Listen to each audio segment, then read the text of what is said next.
All right. Well, why don't we go ahead and get started? As I said, we had about 21 people register for today's meeting. We'll see if other folks join us along the way. But I want to thank everyone for your time this month and joining us for Silicon Valley Rotary Means Business. So I'm going to go ahead and share my screen just to walk through a couple slides first, and then we'll go from there. So we'll put this up. So again, I like to refer to these not as meetings, but at happy hours. So as my tradition for these Zoom meetings has been going, I'm going to go ahead and start the meeting with opening my beer. So cheers, everyone. Thanks for coming. Cheers. Paul, if you want to go and grab a beer, we'll give you a chance to go and do that. Thanks, team. So today we're going to follow pretty much our agenda as always. Just quickly do an introduction to SVRMB, Silicon Valley Rotary Means Business, and what we're all about. Would love to go around the room and do some quick self-introductions. And then I'm really looking forward to Ed and his talk. I think everybody knows Ed Correia is president of Sagacent Technologies, but I'm really interested in his talk on protecting yourself from hackers. So we'll get into that, and then we'll either do small group discussion or like we normally do, just kind of continue with questions and answers for Ed and then go on from there. So quickly on Rotary Means Business and what we're all about. So Silicon Valley Rotary Means Business, it's a fellowship within Rotary that provides Rotarians with opportunities to meet, network, and socialize with like-minded business leaders. And really it comes down to the shared values that we have as Rotary members in terms of service above self and really working with other people based on honesty and integrity. And that's really what we're trying to do with Rotary Means Business, is find other like-minded people. And that's also where we invite Rotarians and non-Rotarians alike to join us for these meetings, because we find that if we can build our businesses together and help each other with our businesses, that can also lead to us having stronger businesses to enable us to give back to the community. And we think for those folks who aren't involved in Rotary today, that possibly through this opportunity and this networking with the rest of us, you'll become interested in what Rotary is all about, and we can have a conversation about you possibly joining one of our clubs. So with that, what we'll do is we'll go around and do some self-introductions, just maybe share a little bit about yourself, your company, and what Rotary Club that you're in. So Bruce, why don't we go ahead and get started with you? Okay, I'm not muted, am I? No, you're good. Okay, so I'm a part of the San Jose Downtown Club, or when we meet there eventually. My friends call me Bruce LaFetre, but my clients call me the Client Whisperer because I interview their clients so they can see their firm the way their clients see it. My approach is the opposite of most of my marketing peers. I reverse engineer actual relationships with a firm's best clients. This reveals the real reasons their best clients will go nowhere else. So the lawyers, consultants, and financial professionals that I work with tell me that being able to attract more of their best clients is like having a client development superpower. So Bruce LaFetre from the San Jose, I guess, Rotary Club of San Jose. And you can call me the Client Whisperer.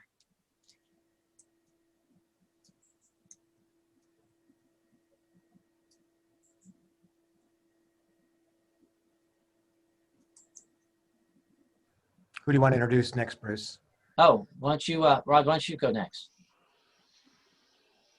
All right. Well, welcome, everybody. I'm Rod. I'm also with the San Jose Club downtown. And my practice in life is real estate, residential real estate. So working with buyers and sellers. And as Bruce reminded me as we were going to meeting today up, not only here in the South Bay area, but we also have a network of like-minded, excellent agents throughout the country. So we also connect you to people if you are thinking, like many others in the pandemic, of leaving the Bay Area and moving somewhere else. We can get you connected with the destination you want to go to. So Rod Hibner with Keller Williams. And I would like to pick Randy. Now that he got his computer going. And now I got myself unmuted. Hey, my goal in life is to wake up tomorrow morning. After that, we help people out with their income tax problems, dealing with the IRS, or simple compliance of filing of the tax returns. I think that's everything. And I'll go to Paul in Florida. Hurry up, Paul, unmute yourself. Hi, I'm Paul Fales. I'm former president of PSS Communications. I was a Rotary member in San Jose for many years, introduced to Rotary by Ed. So since then, I've moved to Florida and living the dream there. My wife is taken over the organization of PSS Communications, but we've been a really good partner with both Randy as well as Ed. And the idea of what Ed is talking about still totally interests me. I mean, you know, it's things I have a passion for. Fabulous. Thank you, Paul. The business. I don't quite get. Okay, our business was business communications products, telephone systems, cabling infrastructure, and nowadays my wife is running the business, and it's focused on hosted VoIP products. Got it. Thank you. Terrific. Paul, do you want to volunteer someone to go next? Oh my gosh, I can't remember everybody who's here. So I'll take a stab. Let's see. Hi. Let's go, Joe Sweeney. Let's go, Joe Sweeney. Hey, before I do that, hey, Jeff, turn to the side. I want to see your hair. Is it kind of like a mullet in the back there? There you go. That is sexy. Joe Sweeney, 10-year, almost 11-year Rotarian. Was president of our club 2017, 2018. I'm now a member of San Jose Rotary. I'm also the assistant governor for the District 5170, where I have 8 clubs that I'm responsible for.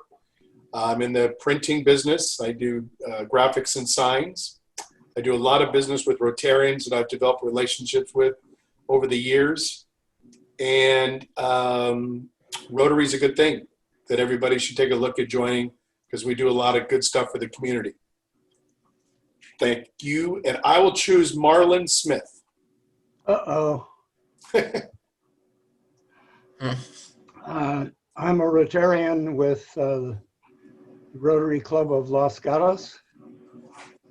I just got my anniversary card for this month's turning 42 years with Rotary. Wow. Yay. I am with Wells Fargo Advisors, an office downtown San Jose.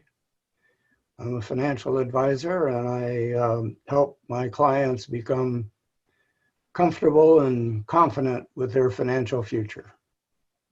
That's it. Terrific, Marlon. Do you want to volunteer someone to go next?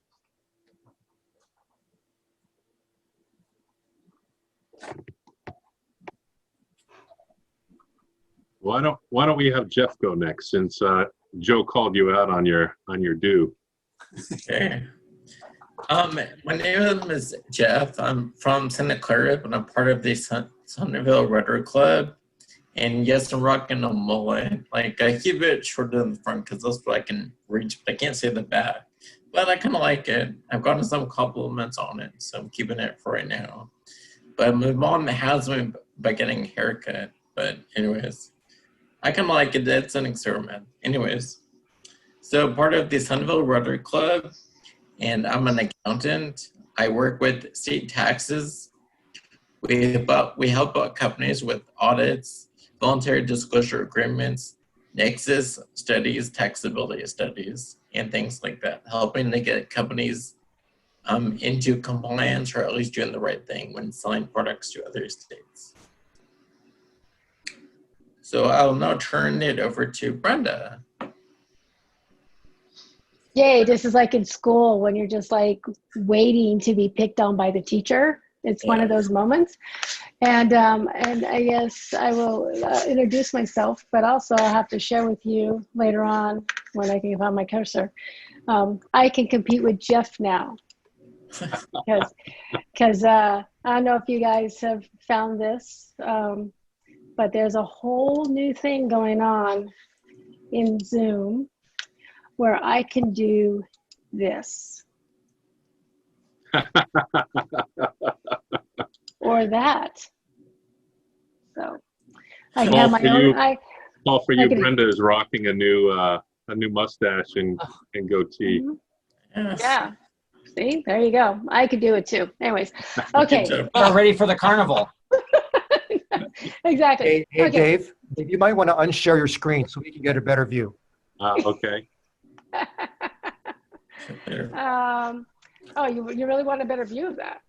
Like, seriously? Okay, Brenda, this is worth doing one more time. Do it Go again. ahead. Okay, there we go. So see, there we go. We got that going. That is scary. That is scary. I got that going for me. Yep. See, I could do all sorts of stuff. How There does you go. Jim feel about your new facial hair? He hasn't seen it yet. I forgot. I showed it to somebody else today, and they were just like, "That's kind of wild." And then I could even do like almost a sort of like, yeah, it's quite interesting. Anyways, okay, so other than being like the Zoom finder of things, I am Brenda Sweeney. My company's My CFO, and I'm a business advisor to small companies, primarily venture-funded tech companies. I basically help them kind of get started, get things set up, prepare them for any of those hard questions that they may be asked when they're trying to get financing or perhaps trying to sell their company. And I take them from, basically from when they start and try to keep them out of trouble until they actually grow up and leave the nest. So Brenda Sweeney from My CFO. And let's see, and I guess Steve, I think Steve has not had a chance to introduce himself yet. Okay. Can you hear me? Am I unmuted? Yes. Yeah, okay. Steve Sabanovich, my company is Cal Hellis, and we are in the wholesale distribution of artwork, religious art, kind of a unique business. And our primary customer base is religious gift and bookshops, cathedrals, tourist destinations, monasteries. The products we sell are imported from Greece, and they're images of saints and Virgin Mary, things like this, all religious images. And with this COVID-19 right now, I sound like a broken record, but most of my clients are closed. And a few of them are starting to open up, depends on what state. We have clients in many states around the country. So things are slowly picking up, but I think it's still going to be a while before we get there. So I'm curious, which states are opening up first? Pardon me? Which states are opening up? Well, Arizona, a couple of clients there are opening. Even in California, I have a client in San Diego that their gift shop is open, and some of them have shorter hours. I have one in Florida, same thing. They're open 5 days a week, so it's slowly getting back. But I think there's a lot of places that just haven't even. Some of these clients are calling them up and getting voicemails, closed until further notice. Yeah. All right, terrific. Thank you, Steve. Appreciate that. And I'm Dave Cowan. So I am founder and president of Silicon Valley Sales Group. We're actually a Sandler training center here in Santa Clara. And Sandler training is all about sales management, and leadership development. So I work with companies from individual professionals to small and mid-sized companies, kind of the size of Ed and I assume Paul's company, all the way up to companies like SurveyMonkey, where they have hundreds of reps. And really, it's all about how to accelerate growth in your business. And it's from how do you have that first conversation when folks pick up the phone to give you a call, to then what's the process that you follow to get to a closed sale. So that's me, that's what I do. And as I said, I'm very happy for today's conversation to hear from Ed Correia. And Ed is president of Sagacent Technologies. and he's going to talk about keeping yourself safe from hackers. A couple of things on Ed and his business is we were talking about a month or so ago, and Ed said his business had grown 140% over the last, what was it, Ed, 8 months? Yeah, about that then. Roughly. So to me, that was fabulous news when a lot of the companies that I talk with have been suffering through the pandemic. So Ed, if you don't mind, can I ask you a few questions just before you get started into your talk? Feel free. So what do you contribute that growth to? Reacting a lot more quickly to this COVID reality than I did to the prior 3 economic situations. You know, we had to move fast, change our marketing to be what was relevant to people in this situation. Everything we had planned to market was no longer going to be relevant. It would have fallen on deaf ears. But within that first week of shelter in place, we had changed a lot of our business, and we immediately started going to market that way. Mm. And I know that one of the things that you started doing was offering free consulting, and that goes against everything that we teach in Sandler.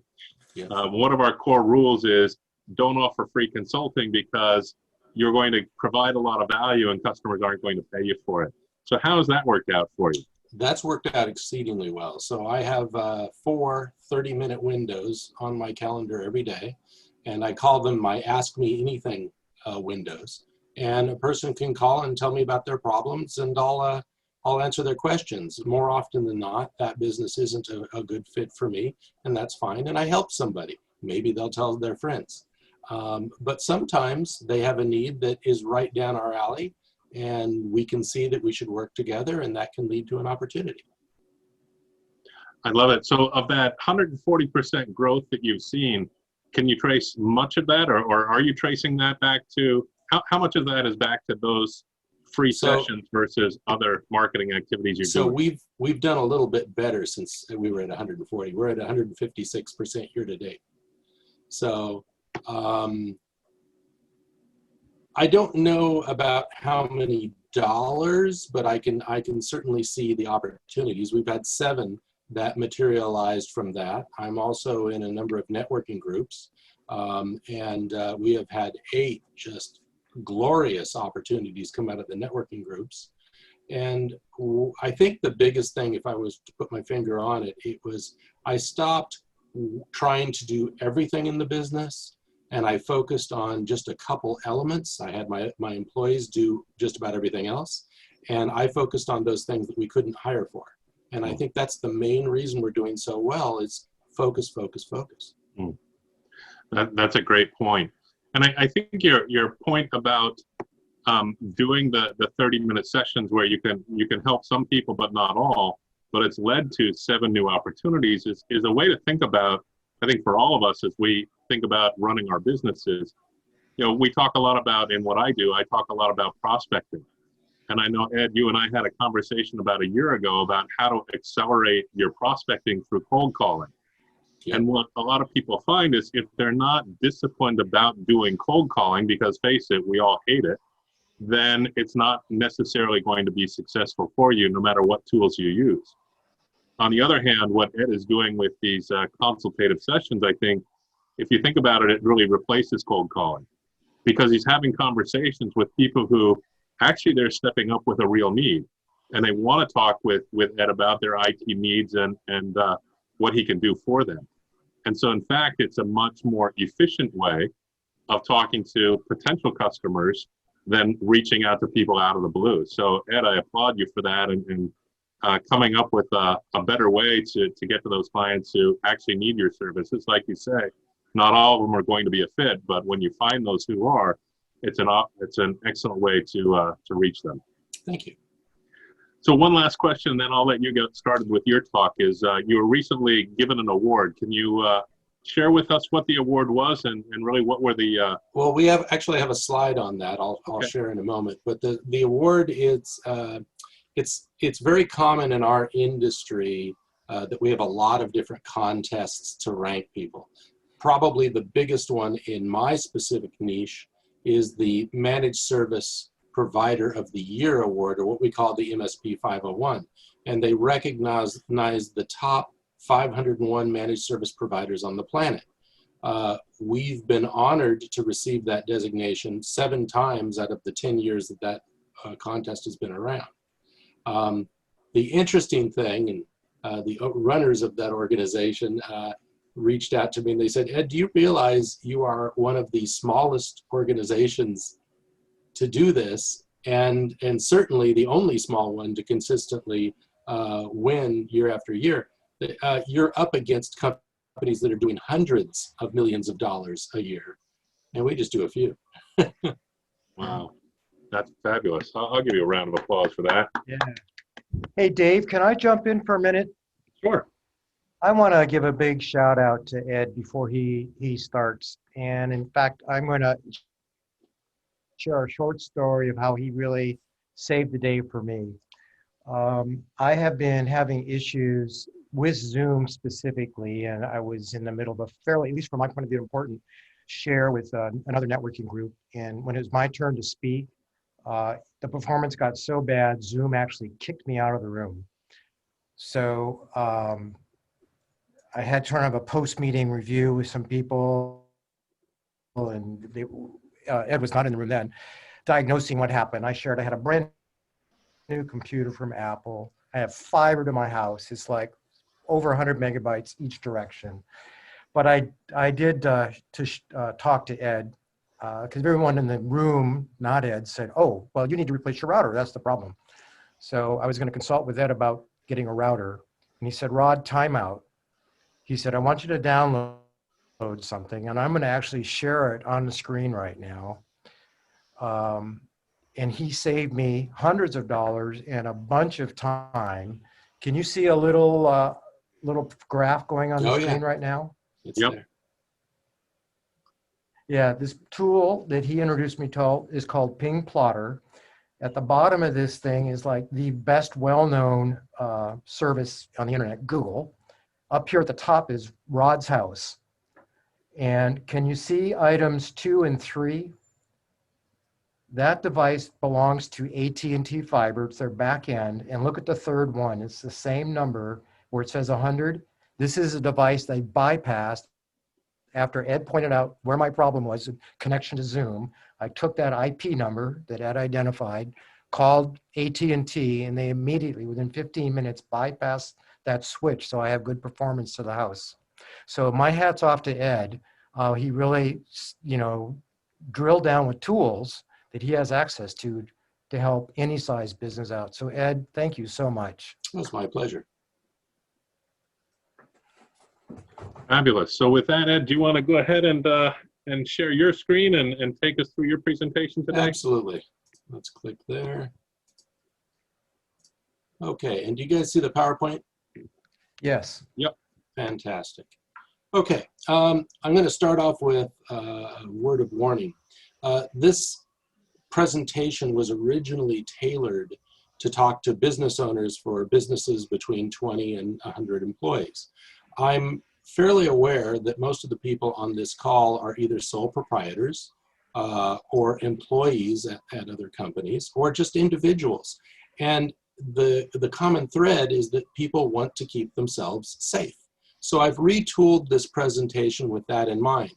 I'm going to talk to you a little bit about some of the lessons learned, what we do at our company, but the recommendations are all tailored to the individual and giving that individual tips to keep them safe. And let's click that. There we go. So a little bit about me. I just passed my 43rd anniversary in IT this month. It's been a long journey. I've been almost 21 years running Sagacent. As of January 1st, we'll be 21. I am a leader in IT management and support, and I'm pretty much recognized within the industry because I get called to speak at different conferences. Lately, they're virtual conferences. And my specialty is business risk mitigation.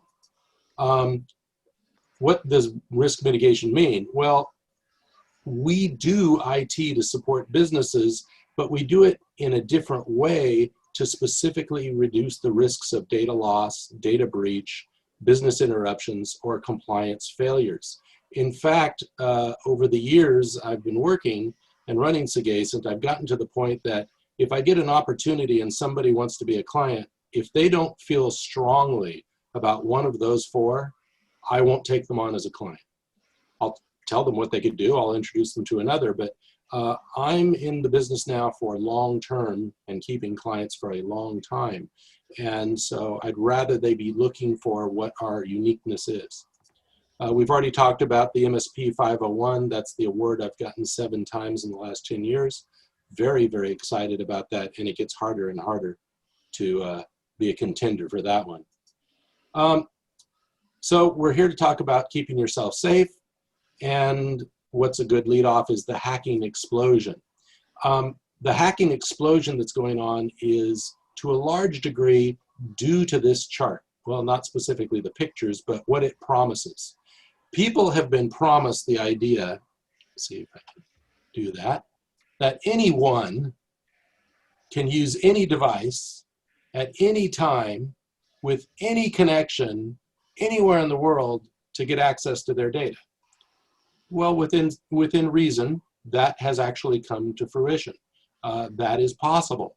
But the hackers know that we're not trying to do all this stuff normally in the most secure manners. And that has created great opportunities for them. One of my favorite websites is Information is Beautiful, and they'll take different data and graph it.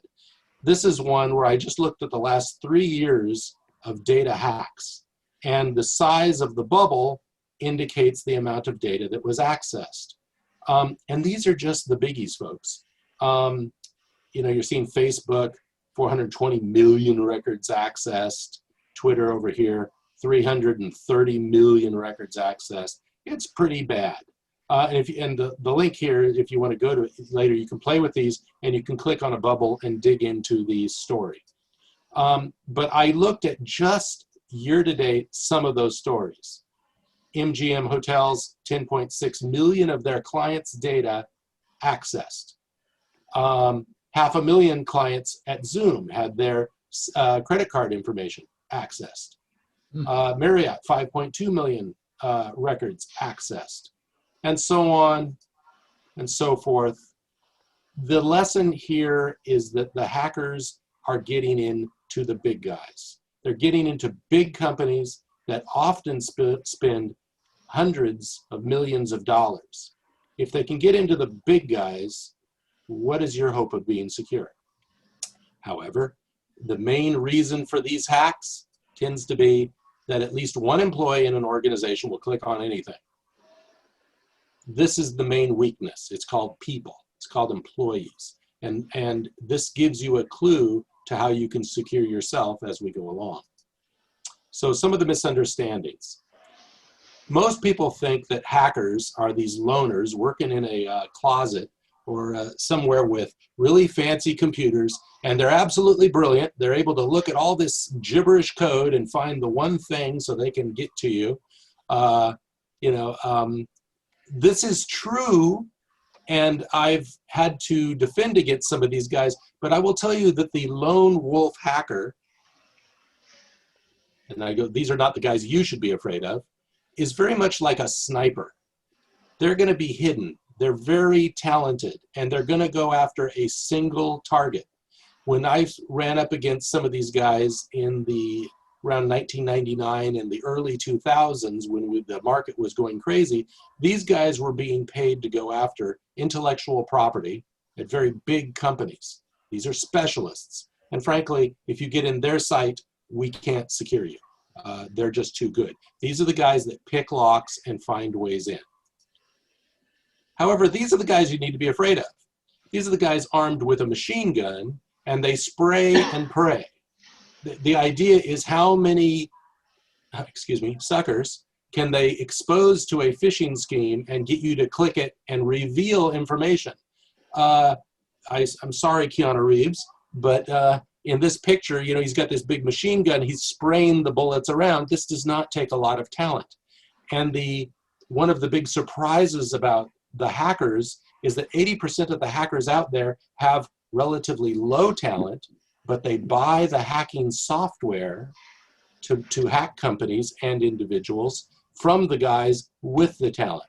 So in that model, the Keanu Reeves is going to hire buy his software from the sniper who wrote the really good stuff, and then he's going to use it to spray around and infect as many people as he can.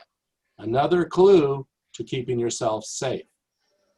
So hacking in reality, oh God, I see so many people. Oh, I'm too small. They're not going to go after me. Oh, I've got antivirus and a firewall. I'm safe. You need to understand something. For every one business that gets hacked, greater than 15 small businesses, less than 100 employees, get hacked. And for every one business, bigger business that gets hacked, over 700 individuals get hacked. It's not so much that they want to hack the individuals. Most often, they're just, they're on the sideline. They get hit. But the hackers, their main job is to monetize the opportunity. So they go, who did we infect? Whose keys did we get to the kingdom? How can we monetize this opportunity? You as an individual are at much, much greater risk than any business. And you need to understand this. And you need to follow the principles I'm going to talk about in this talk. However, you don't need the same security no matter where you are. The security for a home and setting up protections there is very different than the security we do at a penitentiary. Penitentiary, you're going to have razor wire, towers, guys with machine guns, spotlights. We don't need that at our home. And as individuals, you don't need either of these, but you do need to follow the principles to keep yourself safe. I love this photo. To me, it is the typical security we see when we go into a business and do an audit. We'll see they're thinking exclusively about attacks coming from one vector, and they've totally not thought about things coming from the left or the right. Try and keep this picture in your mind, because more often than not, this is the truth. And in the area of individuals, when they're thinking about, oh, I have antivirus, I'm running some software on my computer, I'm safe. No, this picture is of you. You're wide open. So where is the problem? This is a picture I created for businesses, but the lesson of it is very relevant to today. Most people think that the hacking is done because the hackers are going to pick the locks of the firewalls, and they're going to get in because you didn't patch your software, you're running old software, you're not applying firmware updates to your routers and things like that, or some tech made a wrong configuration. It is true, these are reasons for hackers to get in, but it's only 5 to 10% of all hacks. It's a very small part. Why is this so small? Well, because picking locks and running different software against a company takes time and it takes talent. And most hackers are guys who just buy the software and do it. What they prey on are individuals who have an over-reliance on antivirus, buy a firewall, stick it in, never configure it, use poor passwords, use passwords again and again at all different accounts, fall prey to social engineering attacks, fall prey to phishing emails, and boy, am I getting a lot of phishing texting lately. Happily, I see what's coming in and I don't click it. But they're coming in through all kinds of different methods. They're also coming in through the phone calls. I got one today. They're saying, oh, we're with the SBA and we're calling about your loan. Can you give us your username and password you use to create your loan? They're looking for somebody who's going to fall victim to their social manipulation. Insecure cloud apps. Oh, we see that all the time. No MFA. MFA stands for multi-factor authentication. I'll give you a little story about that in a bit. No security awareness training. At businesses, one of the best things we do for companies is to make sure their employees are trained about the risks and what not to click on. And of course, there's usually no policies or procedures. How do you hold your employees accountable if you don't even tell them what the company's stance is or policy is that we're going to use to secure the company? And usually no management buy-in. In fact, I often see that the companies that get the worst attacks, they came in through the management accounts. And that's, again, unexpected risks are all coming in, 90 to 95% of all attacks. So Antivirus, firewalls, and VPNs, while they are good, they are not good enough. And for the sole proprietor business or the employee or the individual, they are woefully inadequate. So what are the top 5 ways hackers gain entry? Let's turn on my laser pointer again. Phishing is by far the most popular right now. Hackers don't want to spend the time to try and figure out how to hack you. They'd rather you tell them your username and password so that they can just come on in. And so they're sending out a bunch of different scams via email and now texting to get you to show them that information. Password hacking is where we see individuals using passwords that are not highly complex and randomized, and the hackers will use what's called a dictionary attack. They'll literally, within a couple minutes, run every word in the dictionary against a firewall or a server until they get in. Quite honestly, if a firewall or a server is configured correctly, they will lock the account after 3 or 4 attempts. But it's amazing to me how many of those are configured wrong, and they do not lock, and the hackers know this, and so they can run several thousand word attempts against it. I see in the chat, what's a VPN stand for? VPN, a virtual private network. What that means is if you see in your mind a straw and you think of your data going through the straw, a VPN is an encryption applied to the data. And a VPN will help keep that data secure in transit, but it doesn't necessarily secure the business. And we just had to help a business very recently that had gotten hacked. And they were going, we don't understand how we got hacked because the other IT guys told us we were safe because they put in VPNs. Again, VPNs protect data in transit. They don't protect the business itself. Fake wireless, I see these all the time when I go to, well, when I used to go to airports. You'll see a wireless connection up there. If you make the habit of just connecting to any Wi-Fi, if you happen to connect to a Wi-Fi that's being run by a hacker without VPN, he can see your data because it's transmitted in clear text. And what he's looking for is for you to attempt to log into a website or something and show him your username and your password. Between these first 3, that's 80% of all hacks are exploited because you showed them the password. Very, very bad. Malware or things like ransomware that you'll see, yes, that's bad, but that's more of a symptom of being hacked, not the way that they get in. And network insecurity, yes, that's still on the list. A lot of IT guys are dumb and don't configure it right. But again, as we showed in the other chart, it's only 5 to 10%. If you were going to say, what's the best bang for my buck to protect myself or my business, it's educating yourself or your people about these things. Okay, the elephant in the room. How can you be secure? Well, at Sagacent, the way we secure businesses is with a 3-pronged process. We're going to educate the people. We're going to set up policies and procedures, and we're going to educate them about everything we're doing. We're going to set up processes to where they have to follow certain procedures to gain access to their data. And we're going to set up things that are going to let us know what's going on. And we're going to make darn sure that the technology is configured correctly and reporting to us about what's going on. All 3 of these individuals can do for themselves. You can take a lesson from how we protect businesses and say, oh, well, what am I doing to educate myself? What processes and procedures am I putting in place to protect myself? And what technology am I deploying to protect myself? Another thing to think about, cybersecurity frameworks.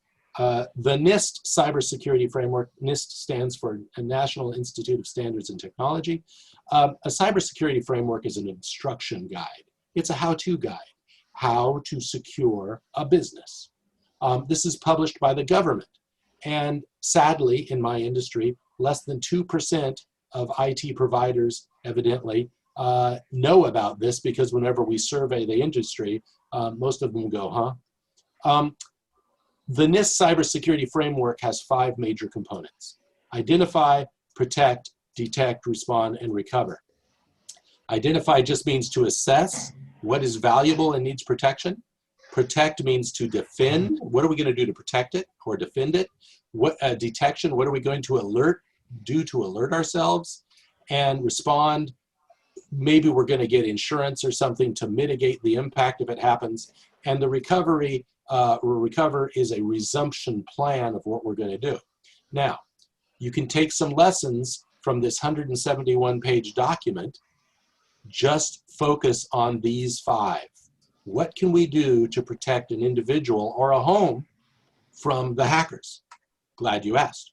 So let's use the NIST cybersecurity framework for reducing risks at your home.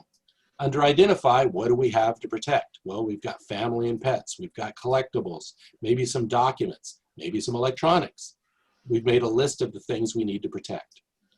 What are we going to do to protect and keep the bad guys out? Well, we've got doors and window locks, locks on our valuables. I've taken some education to learn about the risk of people breaking into my home. Oh, and I've got a yard sign out front saying I've got an alarm system. Hopefully that'll scare them away. But if they get in, I need to know that they got in, they got past things. So I'm going to have an alarm system, maybe a motion sensor that'll set off the alarm. Cameras, so that if I do get compromised, they break into my home, I can look at those and see what they did or how they did it. And I'm a member of Neighborhood Watch. Again, these are just ideas. How to respond during the attack? Well, I've got a dog with big teeth. I've got insurance to help mitigate the damage later. I'm going to call the police, and I've got a baseball bat under my bed. Again, this is just kind of a tongue-in-cheek thing, but I'm using the NIST cybersecurity framework to think about how to protect my home. And this can be done to protect yourself. Also, finally, in recover, what are we going to do when the stuff hits the fan? Well, we're going to use our response plan. I've got backup systems. My data's in the cloud. I've got insurance to make me whole again at the end. Oh, and if we lose power, I've got a power generator. This is just an example of what we would do for a business, but this one's kind of scaled for a home. So, things to keep yourself safe. This is the meat and potatoes of the presentation, folks. Number 1, have unique passwords for every account. Never, ever use Google when you're given a little pop-up that says, would you like to use your Google password to get into this? Never, ever do that. You must use unique passwords and use them nowhere else. Use long passwords, ideally truly random, made up of letters, numbers, and symbols. We don't want something that's going to come to your mind. Not anymore. The hackers are too good at guessing that. Number 3, use a password manager. I don't care which password manager you use. These are 3 of the good ones. There's a whole bunch. But the security of your business and your belongings and your accounts has gotten to the point where you need passwords that are beyond what a human can keep in their head. And keeping it on paper is terrible because I keep hearing lessons where the hackers got in somehow and got access to the paper and then got access to everything. So you need a password manager to manage it. I personally use LastPass. 1Password is great. Dashlane is great. It's more important that you, frankly, you choose something today and don't put it off till tomorrow and start using it everywhere. Number 4, use multi-factor authentication. Again, multi-factor authentication is you're going to use a username, you're going to use a password, you're going to be sent a code to a device that that account expects you to have to prove you're the person. You may or may not see this in the picture here with me. I'm holding my phone. Every important account I have has multi-factor authentication and will send me a code. I was so strong on this about 6 years ago, I actually fired a number of accounts, one of which was my bank, because at the time they wouldn't offer multi-factor authentication. I need to be able to log into my bank and see what's going on. They were not ready for multi-factor, so I went to a new bank. Certainly your bank, your retirement funds, anything having to do with your money, those accounts should all be on multi-factor. And there's different ways of receiving the code from those accounts. They can send it to your phone. You may or may not have heard that that's hackable. It is, by the snipers, not the spray and pray guys. The snipers will spend enough money to figure out a way around it. but the snipers are not interested in you. As a small individual, having a code sent to your phone is good enough. For businesses that are larger, we'll do like little fobs that they carry with them or special keys that they plug into the phone. Here's the thing. One of the hacks we see all the time is called the Superman attack. And we see these every week. We'll see somebody trying to log into the principal's email account at a company we're managing from Australia or New Zealand or Europe. And I'm going, that's impossible, the guy's in the office. The only thing protecting us there is the MFA. Because when those guys try to log in from these other countries, because somehow they got that person's username and password, the only thing keeping them out is that a code is being sent to the principal. MFA is really important. Number 5, check to see if any of the accounts that you have been hacked. If you go to the website ihavebeenpawned.com and put in every email address you have, it will tell you which of those email addresses have already been hacked. Take a glass of bourbon or something with you when you do this, because you're going to be surprised at how many places you have worked or has your data has already been hacked. The key is if every account you have has a unique password, when one of those accounts gets hacked, who cares? Just log into that account and change the password. The hackers have a key that doesn't fit any locks anymore. That's why you have to do the uniqueness here. And finally, be very skeptical about any emails you get. If you weren't expecting somebody to send you an email with an attachment, don't open it. If you get an email that's making an offer that's too good to be true, don't believe it. In larger businesses, I say, if you're getting an email from a principal at the company asking you to transfer funds or go buy cards or something that they've never asked you to do before, go talk to that individual. Don't go do the request, because it's probably a scam. Phone call scams are way up right now. Email and texting scams are up. In fact, they were saying that the hacks via these scams, these phishing scams, are way up because of COVID. They know most people are working at home, they're under duress, they're working hard, and you know, they're going to click on things. These hackers are smart, so be careful, be skeptical. And finally, what we do to protect a business, I just threw this in for giggles. Anybody who sends me an email, I'll send you this list. But you're going to see these are the 25 things we always do for our clients to secure them. Well, the 25th one is cyber insurance. They have to do that themselves, but I push hard. And then there's 2 bonus ones that I do. You will see that a lot of things that I recommended for an individual or small business to do are on this list. This is not rocket science, people. And most of these things came up from the cybersecurity framework, NIST. So, questions, and I'll take any. All right. Well, first, thank you, Ed. That was fabulous. Hey, Ed, I have a question. Fire away. I use a password manager because that's very consistent advice, but why is that secure? Well, I would put all our credentials in one spot. The interesting thing is password managers encrypt the data. So unless they know the master password to get access to the encrypted data containing all your passwords, they can't do anything about it. So in my case, even if they hacked LastPass, it's useless. Okay. They can't see the data. I suspected that was the case, but I've never actually asked. It's a common question. Good question. Next. Well, what if LastPass is owned by the Chinese and we just don't know it yet? That could be bad, yes. That's why I won't use a password manager so far anyway. Okay. Just understand, all of this security stuff, it's a teeter-totter. We're doing a balancing act. What's the convenience versus the risk? And in the case of password managers, I've met so many people that told me about their problems or their fears, and I said, you need a password manager. And I'll meet them a year later, and they're saying, I'm still trying to figure out which one I should have. And I'm going, I can guarantee at least a dozen of your accounts have been hacked in this time.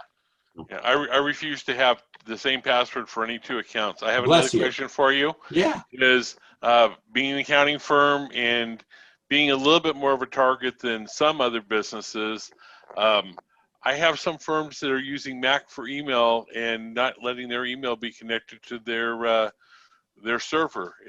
Have you talked about that ever? I have a number of companies that originally did that before they met us. The truth Okay. is, if the email is configured properly, you don't need to do that. And I need to know your email address so I can email you to get your presentation. Oh, well, how are we going to disseminate that, Dave? We can just go ahead and send it to everybody who's registered. Yeah, what I'll do is I'll convert this to a PDF so it can go out. Anyway, as you can tell, I love my job. To me, it's just a big puzzle. Every day is a puzzle, how we're going to protect the clients. But it's also why I joined Rotary, it's because I like to protect and help people. And this really gives me a great opportunity. Any other questions out there? Yeah, Ed, I had a question related to the, for example, have I been pawned, or checking your recommendation to check the dark web. Yes.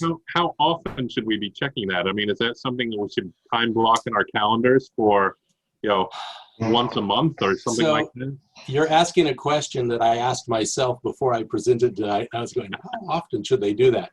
I check at least every other month for myself, but I'm a major target. In fact, if you have a sizable business of 5 or more employees, your biggest weakness is probably the IT guys working with you. Last year, we had over 300 IT companies get hacked and bother to report it. Most don't report it. But the hackers have figured out if I hack the IT company and they don't have these things in encrypted format, I've got the keys to all their clients. Yeah. I check my, to see if I've been hacked at least every other month. I recommend my larger clients do it once a quarter. Actually, in the case of our larger clients, we do it for them. It's part of the service. But for individuals, if you're not doing it at least once or twice a year, you're leaving yourself vulnerable. If your accounts have been hacked, you want to know about it and you want to go specifically change the password of that account. So if you have been hacked or other information, credit card or social security it's not if, information, is Dave, that on dark web? You've been hacked. We all have been hacked. Yeah. So the what you do is just go in and change your password. Are there any other actions that we should be taking based on that knowledge? Not that mere mortals could afford. Maybe Elon Musk or somebody can do different actions. But realistically, once it's out there, it's out there. And generally what happens is the guys who steal the data are not the guys who try to monetize the data. So they'll steal the data, they'll post it on the dark web for sale, and you can buy these passwords to accounts for pennies on the dollar. And then there are other guys who write the software or use the software they bought from other people, load it up with those passwords, and they start scanning the web. So the key is to find out as soon as an account with any of your data was compromised and go change that code. So one thing, my wife's passport and green card were stolen when we were traveling in Europe, and I know that my social security number is out there on the dark web. And we found that out because Wells Fargo, our local branch here, 2 blocks away, opened an account for someone who applied with my wife's name and her details and my social security number. Yeah. And I don't know how Wells Fargo let that get through, but the only way that we were alerted to it was from one of the credit reporting agencies. That's how I was able to follow up. Sure, we are much better off if we assume we've already been compromised, and I will be compromised again many times, and you set things up in a manner to where we can compartmentalize and segregate the data and block off further accounts. We just got new credit cards from our bank. They're supposed to give us new ones every 4 years, but we'd gotten them 3 times prior because bad guys had gotten a hold of our stuff. Yeah. I don't know how they did that, but it's very easy for them to do it. We just have to put things in place to mitigate the damage. So that's one thing we've done, and if other people haven't done it, you might want to think about it, is I've gone to all 3 credit agencies and blocked all new credit cards or loan applications, anything that they're going to ask for, so that it won't get processed. And if I need a loan, then I'll unlock it at that time. Yes. Any other questions? I'm particularly interested in questions from individuals who are not necessarily big business or maybe a sole proprietor. So I have a comment to make. Yes, Steve. Yeah, my website was hacked about a year ago, Sure. and the host said, well, they tried all types of things to bring it back. We were down for months. And so I don't know if this was an excuse from the host, You should but fire the host. I talked to another person in that company, because I was at the point of starting to rebuild a new website. And anyway, after a few minutes of conversation, he said, stand by for a minute. And pretty soon my site was back up. So I don't know if that was a screw up on the host. It had, because they said they back all this data up. Well, see, that's the thing. If your website got hacked and it's down and they can't restore it, that's a really bad sign. Yeah. So, I mean, email hosting is very much a commodity today. They have to do the security. You want to be working with individuals who have good reputations, and they should be doing a backup every damn day. Mm-hmm. You know, if they can't restore, frankly, immediately, you're with the wrong provider. Yeah. Yeah.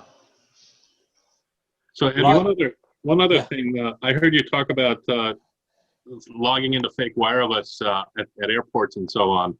Can you talk about the USB ports and the power ports that are being hacked now? So what they're doing, well, it's kind of like when we heard about a few years ago, ATMs and credit card chargers like at gas station, or credit card swipers at gas stations. They'd put a device over that, so as you put in your credit card, it would read it. So USBs, these attacks that are done through the USBs are an extension of that. What they've done is they've even created things that look like phone chargers or laptop chargers. And what they're actually set up to do is, yes, they give a little power to the computer or the phone, but they also make a connection to the device. And I would never use a charger in an airport. I haven't found one yet. I keep looking for one that's got the telltales that it's been compromised, but I still don't trust it. But these hackers are doing things where they're putting these little overlays over them or changing the cable in the background so that you still plug in, you're getting the power, but now they have access to the device. And one of the bad ones I referenced a moment ago is where they'll mail people like a new charger for their device, but that charger is a charger plus a back end for them to get into the device. Again, those are techniques, well, the ones where they mail you chargers or power supplies, those are more techniques that the snipers will use, where they're trying to get into a very specific individual. If we're spending a couple $100s to hack that guy, who cares, because I'm going to get paid millions for getting his data. For smaller people, just be more resilient. Assume the worst. So hold on a second. I've not heard of this. You're telling me when I go to the airport and I'm sitting to get on the plane, I should not plug my phone beneath the seat to top it off? So it's not easy, but it's done where they will compromise that port and have another device that's out of view, that when you connect in, they now have access to your device. This is not a one-off. We've seen too many cases where this has happened. So it's harder to do. Frankly, hackers are most of them are lazy. They want to go the easy route, but this is a route that they do. Wow. So just use your power adapter as opposed to plugging into the USB directly. Yes, or bring yourself one you just got in the mail from someone that you don't know. Yeah, or use a battery power backup. I always travel with one with me, and if I'm where I can't plug in, I plug into that. You have to be skeptical. Right. Only the paranoid survive. Yeah, I guess I'd heard about concerns getting onto the airport Wi-Fi. So what I would do is use my phone as a hotspot. That is more secure, correct? Much more secure. Okay. Not 100%, not 100% guaranteed, but it is so hard to hack a cellular signal that most hackers won't do it. So when I'm at a hotel or I'm in an airport or something, I'm always turning my phone into a hotspot and connecting through that. I've actually identified a few of those fake Wi-Fi guys in the airports, but I will not, accost them or get in their face because I don't want to get damaged. But I'll go in there and I'm looking for the fake hotspots, and the telltale, it'll be a really strong signal, that's going to suck your phones and your laptops are programmed by the manufacturer to automatically connect to the strongest signal. And so another technique they'll do is what's called the man in the middle. They'll take their little laptop, they'll start broadcasting the same SSID as the airport or the bank or the coffee shop. And if you're in there, you will connect to them, and they create a tunnel, so you connect then to the coffee shop or whatever Wi-Fi, but now they can see any data that is not run through a VPN. Wow. Cat and mouse game. I have to leave this meeting because I'm just afraid now. Yeah. Hey, Not responsible for nightmares. how's Zoom as far as not opening up any can of worms? Everything opens cans of worms. You have to assume that it's going to do that. Zoom is actually one of the better ones. When problems started happening, Zoom jumped on it. I know several other video conferencing tools, when they've had problems, it's been years before they fixed them. Granted, there was no COVID and buckets of money raining down on them, but you want to only be doing business with companies that react quickly to this stuff. One of the key software programs we use in our business is from a company called ConnectWise. And ConnectWise got acquired a few years ago, and the new company that acquired them is so serious about security. They had hired a team of hackers to try and hack, and just last week they announced a bounty that anybody who could find vulnerability in their software, they would pay a ransom to. So now they've got all these guys helping them make their software more secure, which makes me feel so much better about using their tools. That's really putting your money where your mouth is. So Ed, I'm helping to spread the paranoia about in public places. Because my phone's name is Google Honeypot number 18. Okay. I like that. And Ed, based on your talk today, I'm excited to go out and ask everybody I know about their network security and introduce them to you. Yeah, listen for anybody who's been hacked. Listen for anybody who's scared of being hacked. I much prefer to bring on new clients that haven't been hacked, and we can keep them from having that happen. No one can stop at 100%, but we can dramatically reduce their risks. And if it does happen, we have those mitigation steps in place to make it like a splinter rather than an amputation. I guess the hard thing in terms of thinking who I would recommend you to is most of the people running a business already have an MSP or an IT provider. How do we? One of the things we like to do is what we call a second opinion. And we'll do second opinions for free, and we'll walk around and look at things. We ask a few questions, and we can tell them if they're working with clowns or not. In my nearly 21 years of running Sagacent, we do 2 to 3 audits a month. In those time, I still see the list of the 5 that I told the owner. I said, "You're pretty good. We still found some things wrong, but you're pretty good. Your guys could be trusted to fix these things." Everyone else, the grade is usually an F. Wow. It's catastrophic what we usually find. Wow. Most people are just waiting. They're laying there going, "Okay, hack me." No. So it's asking if they wouldn't like a second opinion on what they're doing for their IT. Sure, it's free. Awesome. Yeah. Thank you. Well, hey Ed, thank you so much. Hi, Appreciate the talk. I don't know if other folks have other questions, but if anybody needs to move on, we can certainly invite you to leave the meeting here, and a few of us can stay on if we want to. Thank you, Ed. I'd like to ask Ed a question. Yes, sir. So Ed, how did you get into this business? Actually, one of my math teachers in freshman in high school saw how I was doing on my math, and he saw what he said was an affinity towards the numbers and things. And so he was responsible for the district's computer systems. And he asked me if I would like to join him and a couple other students that were learning how to take care of the school's computers. And I said, "Oh yeah, that sounds fun." And he said, okay, you have to go take this flyer home to your folks and get them to sign it, because we're going to be keeping you after school so you can do this periodically. And so I took it to my parents, and they're going, what? No, you're not. You just want to go play games and things. And finally, I was able to convince them, and they did that. But through that, I learned a lot about computers. I mean, I can still imagine the very first day with Mr. Banks, and we were going to upgrade the school's server to more RAM. And we've got the memory stick there, and we all had to wire our wrists down to get rid of static electricity, and we're carefully putting in the chip. I was sweating bullets, you know. And my very own first personal computer, I remember when I didn't do anything for a week on it. I would turn it on, and the light would come on, it would be blinking, and I was afraid to do anything because I'd break it. So I can relate to people and their fears of computers, and they've come a long way. But I started like everybody else at the bottom.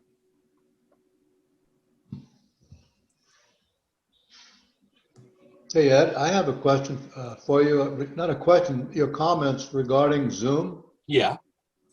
Some people I work with over in Greece, I suggested, I said, why don't we do Zoom meetings? But they were totally against it. They said, no, there's too much of a security risk. They wouldn't do it. They said, we will consider, so we might consider Skype. I don't know. I mean, there's so much going on these days with Zoom. I just wondered, you commented on that earlier. Is there any other thing that? Well, let's answer your question two different ways.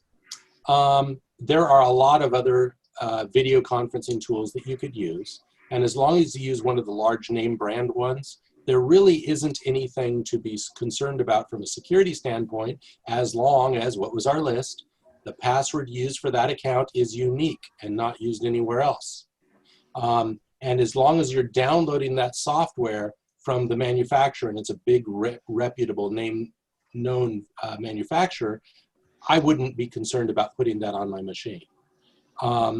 Would I go onto several of these gaming sites and just download, I'm going to pick on Randy. It's Randy's video tool. No, I don't know Randy, and I don't know his programming style, and I'm going to be very skeptical. So what you use is fine. I was telling somebody else earlier that I was on 5 different manufacturers' video tools today. So I have to use a lot of them. And it was funny, I was saying earlier that one of the best ones used to be WebEx, and today it's one of the worst, because competition breeds excellence. And WebEx has not been able to keep up with the advances of the other companies. So use whatever they want to use, but as long as it's name brand and you're creating a username and password that's unique to that. Do you ever use multi-factor MFA for logging onto your own computer? Every day. So just to log on to the actual desktop computer MFA. Randy, as I said earlier, the hackers would love to get into my stuff because they get the keys to all my clients. Okay. So we at Sagacent, you can't get in or use a computer without MFA. You can't remote into any application our company uses without MFA. We are MFA crazy. And we change all our passwords periodically, which is really a pain. How about biometrics, where you use your finger? Biometrics is cool. I'm excited when hopefully my next phone has biometrics, so I can use my thumb. But biometrics so far has been fairly easy to hack. So again, who are we worried about there? The person who's going to come up with the fake plastic rod fingerprint and put it on the lock, that's going to be a sniper. Does anything Rod have, is it worth hundreds of millions of dollars and worth his time? Probably not. The hackers that are going for you are not going to be making little fake fingerprints to put on your biometric. I'm just worried about someone cutting my thumb off. They might do that in third world nations where it is worth it to cut off your thumb and get access to your stuff. Now, Ed, I have a question about the airports we were talking about earlier. Yeah. Now, so is it the actual outlet that can be, that hackers have gone into, or is it the outlet that you plug into the outlet? It's not the power outlet. It's the USB port. Okay. And there have been documented cases where USB ports in airports have been compromised and USB ports on planes have been compromised. Okay. Poor Rod. He's not going to be able to sleep. Brenda, did I say anything that caused a question in you? Well, I have, well, I mean, I worked in a company that, like, I mean, we basically were crazy too, because we were a money transmitter. So like all the stuff that you said is not a surprise to me. I mean, and I've been tested more than once with the whole social, you know, the whole, what do they call it? The social hacking or whatever it's called. What's the word they use? You know what I'm talking about, right? Like, they call it, it's like social something. Social engineering. It's Yeah. basically manipulation. Yeah, I have been the target of that many times. And, well, I was going to say some of the stories that we've seen just this year, nonprofit, large nonprofit. If I said the name, you'd all recognize it. The hackers have been Rotary, is it? No.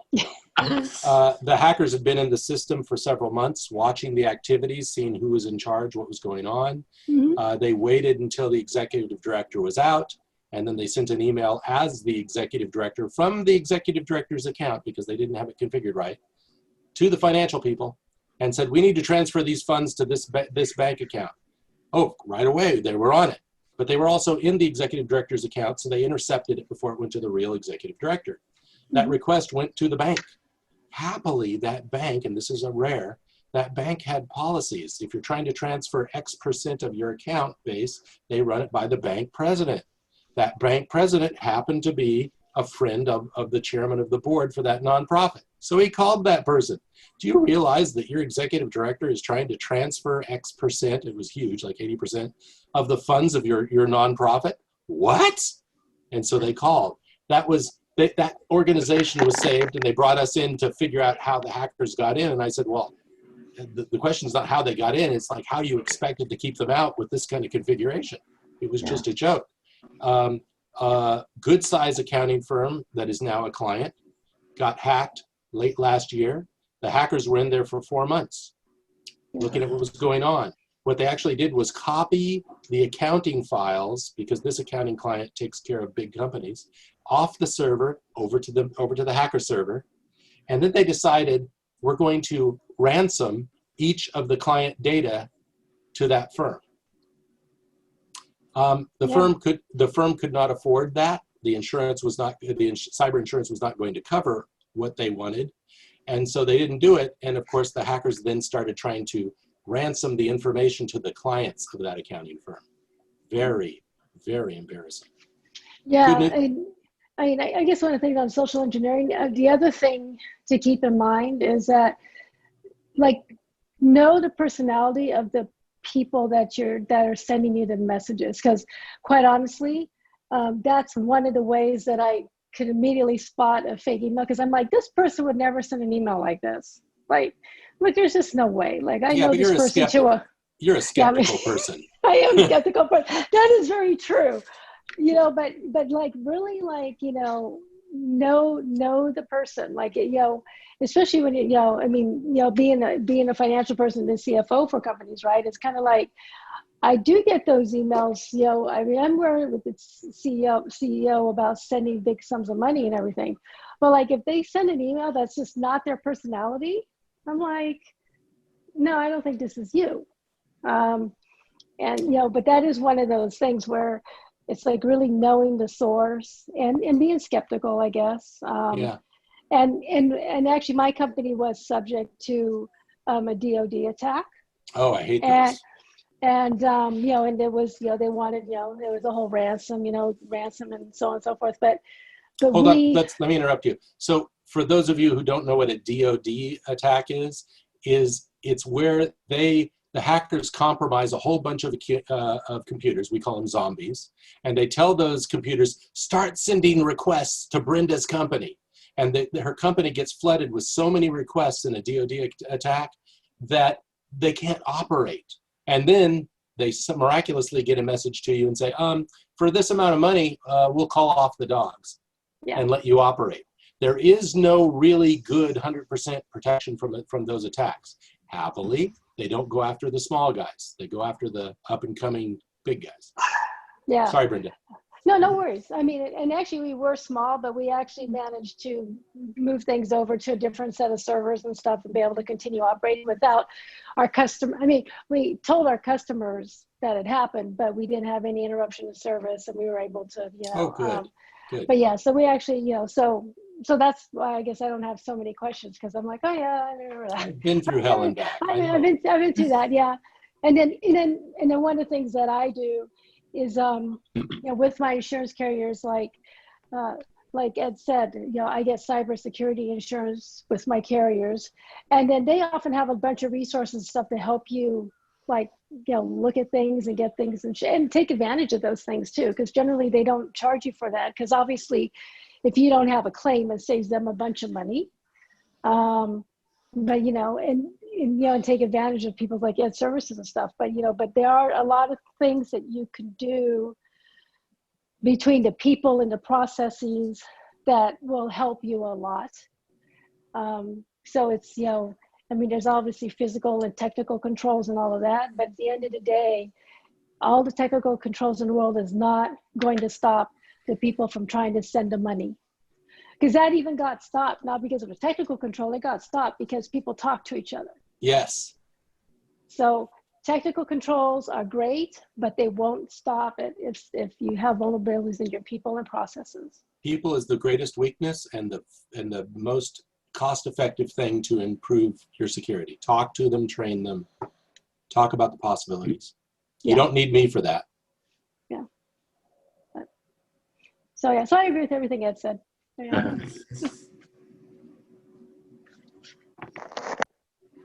All right, folks, it's coming up close to 5:30 for me, so I'm going to drop off the call now. But again, Ed, thank you so much, I and need to seeing stop all too. of you.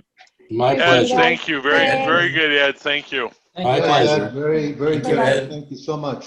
Thank Have you, a good Ed. evening. Okay.